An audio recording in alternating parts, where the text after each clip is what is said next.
This football club is going to send me over the edge. It's going to send me over the edge. The love that I have for this institution is going to send me over the edge. What a game of football. The 96, 97 minutes that I just endured. An absolute roller coaster. And it just didn't have to be that way. There's a couple of key points that I want to reel off that I think is so important to discuss. First of all, a tale of two halves. The first half was an absolute embarrassment. Fully deserved to go down in the interval 1-0 down. Fully deserved. I don't know what we were playing at. Absolute mugs, the lot of them. I wasn't happy with the team selection, the lineup, the formation, having Hato, Fofana and Chalobah together at the same time. It wasn't a back three formation, but it felt that way at times. And trying to break down Brentford's 5 at the back low block is always going to be a challenge. Now, bear in mind, this is a Brentford with no Ouattara, who they spent big money on, no Damsgaard. They've lost Mbeumo and Wisser in the summer. This is a depleted Brentford team. Yes, we have injuries. Esteval's got an illness. We just heard before the match. Palmer's still got a niggling injury.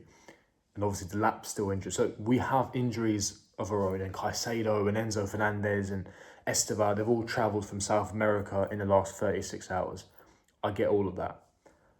However, that team there, the team that I wasn't happy with, but despite not being happy with the team, it was still enough to put a decent performance in and potentially be leading the game.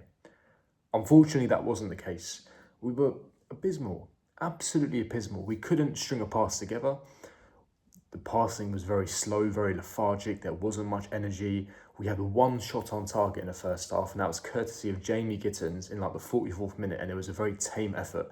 And by the way, Jamie Gittins, I know he's just adapting. I know he's just arrived.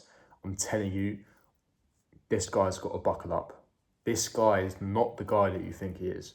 The one attribute I like about Jamie Gittins is what he's supposed to have in his locker, in his arsenal, is explosiveness, is pace. I didn't see that today.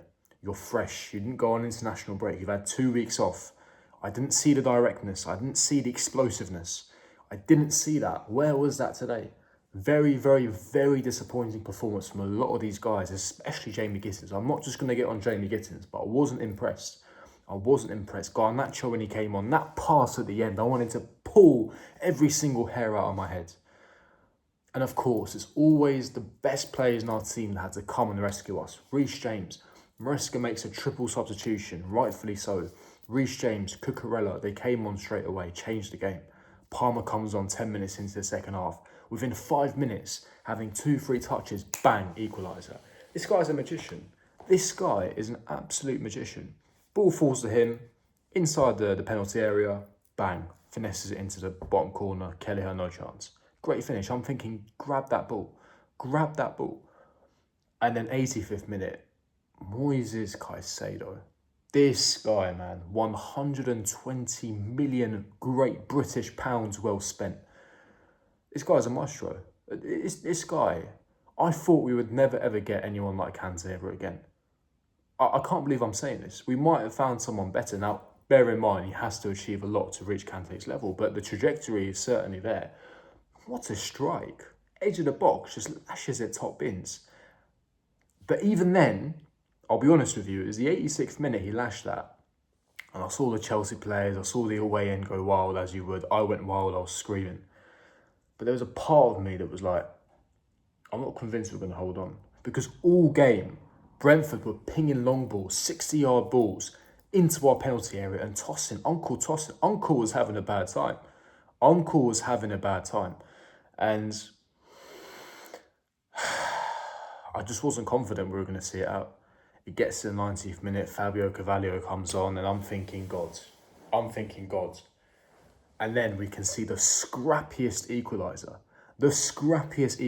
When that goal went in, I just had my head in my hands. I just couldn't believe what I witnessed. It was just pure joy and jubilation to then go from that to a state of deflation within 10 minutes. It's tiring following this football club. It's tiring, man. And full time went and I'm just sat there going, really? And here's the thing. The funny thing about football is, if you said at half time, 1-0 down, with the way that we performed, if you said, would you take a draw? At one point, before we got the actual equaliser, I would have snatched your hand off for a 1-1. We actually got a draw in the end. I'm not happy. So, loss aversion, which is a psychological theory, that comes into play.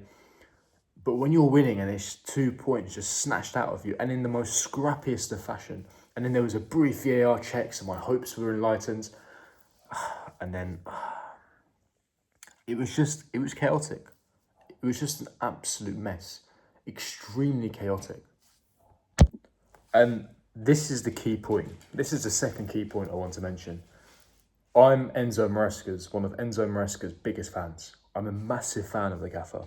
I think what he's done with the team, with the young squad, how he's developing the team, I'm a massive fan. I think, however, he cost us 2 points today. He did this against Brentford last year, ironically.